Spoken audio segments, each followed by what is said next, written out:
Welcome back to Inside Nashville, where our guest today is Troy Tomlinson. He's the president and CEO of Sony ATV in Nashville, the #1 publisher, and a good friend and a very funny guy that most people don't know. Could you go over the #1 part again as many times as you'd like to say that? We've been having some good times here in between our breaks. In the last segment, we were talking about how terrestrial radio and some of the basically old school or the traditional forms, business models are still what's driving your business, as it is with a lot of businesses. But in the last decade, we've seen such seismic changes, technology changes that are affecting intellectual property holders, whether they be record companies or magazines or newspapers and obviously publishers.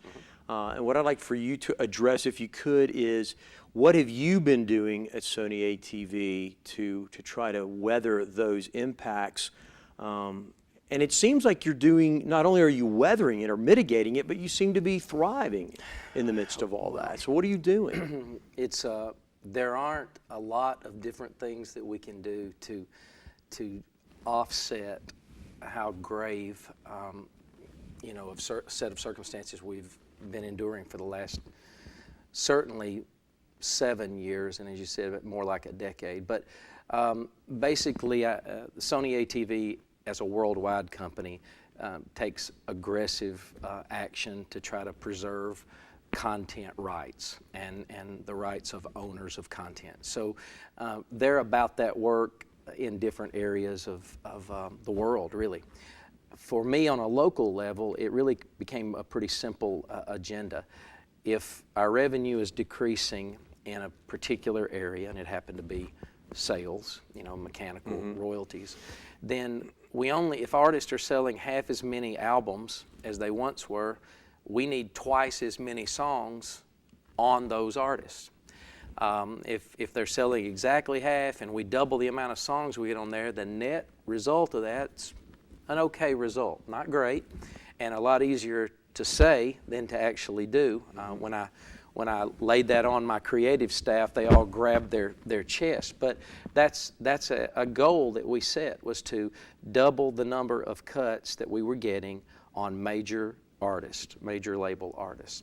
The second thing that we did was we beefed up our film and television and commercial music department. We're the only Nashville publisher that has a staff of people in Nashville working our songs to the film market, television market, and advertising agencies. With the theory being that those are still good, solid means of creating revenue and activity for our writers. And although they might just be, $15,000 at a time and $12,500 at a time, if you get enough of them, you're beginning to see some real revenue. We also get that money immediately. Where with mechanicals, as you know, we're 9 months or so behind the sale of the album before we get paid. So one of the most immediate ways that you can begin to see real new revenue is to increase the number of placements of your songs, film, television, and commercials, and we did that. Those are the two primary things. We, of course, really looked at our overhead, and many of the luxuries that we all enjoyed in the 90s and the early 2000s had to go. Right. And so it became a matter of, to further your stewardship metaphor earlier, our biblical example, we had to really look at our spending and say to ourselves, what are the things that absolutely have to continue in order for us to be a healthy, forward-looking company, and what are the things that truly are a bit of a luxury for us that we can rid ourselves of without affecting the growth of the company. And there was some, as you can imagine, there was low-hanging fruit that we were able to attack literally within one budget year. And then there was the things that were more ongoing, that you have to continually reinvent yourself. It feels like month after month after month to make sure that we are spending in relation to the income. And if we're having a tough time, I'm a little more conservative on what we spend. And if we're having an awesome year and I see the ability to really pour some money into it to help grow us for the long term, then I take advantage of that and pour it in. Not unlike what you experienced at a record company. Well, and that's interesting. So you really had some very concrete strategic approaches that you took relative to what was going on with the technology. So how have you done with your first objective? Are you getting close to that? Because that's quite a stretch goal for you. It is. The purchase of EMI is going to help. It will help. But we, of course, wrote a big check for the purchase of it, so there'll be an offsetting that has to take place. We've definitely increased the number of major label cuts year over year over year for the last 7 years. So that has been a help. Now, may I ask you, has that happened because you've been more aggressive? I mean, what would you attribute that to? We changed things as simple as the bonus structure. We incentivized our song pluggers. Our song pluggers, the people that actually have to go out and do it. I think out of 7 years, I've probably changed the bonus structure 6 times. It's an ever moving target, but I think that's okay. Yeah. We never stop self-evaluating. We do it very openly and transparently with one another. There's no need in hiding anything. We're living in tough times. And so I give them all of the information that I have. Right. The only thing that I keep from my staff are those things that are personal between myself and maybe a writer in their deal. Beyond that, they know it all. They see it all. And I think if I'm going to hold them responsible for the numbers, then I have to give them the information and let them help me. So it was things as small as tweaking the bonus program, something I didn't really think a lot about in my years as a song plugger was making sure that there was a part of the bonus program that was a team portion. I have a natural mindset of a team player, and so I never thought a bonus program necessarily needed to be team oriented. I wanted to reward the all-stars. And the all-stars generally know who they are, and the folks that aren't all-stars, they generally know they're not. And they generally know that the more successful they are, the more they're rewarded. But my staff came to me and said, you know, we all have up years, we have down years. We think a portion of the bonus pool should be a team portion that is split equally among all the team members, because whether you had the best year or not, you were a part of this team. And I reluctantly agreed to that. I asked them what portion of the pool they wanted to make the team portion, and we secretly turned all that in and averaged it out and implemented it. And I've been amazed at what it did for the team morale, the morale of the team as a whole. Just that little bitty thing. So there was a sort of a broad strategic plan to attack the fact that the market was declining, but the little things that we did to implement that strategy were really relatively common sense things that you do in difficult times, Right. whether it's your household or whether you're running a business. Right. Well, and you're touching on something I want to talk about in our next segment, which is culture. And the fact that you listened to your staff, that you were readily available to them, I think is something that I want to explore with you. But for purposes of the discussion that we're in right now, talk to our audience a little bit about what a song plugger does. What does that mean? That's a term that I think a lot of people hear, but they have no idea. What do you do what does plugging a song mean? It's next to a radio promotion man, it's the hardest gig in the music business. And song pluggers would argue it's harder.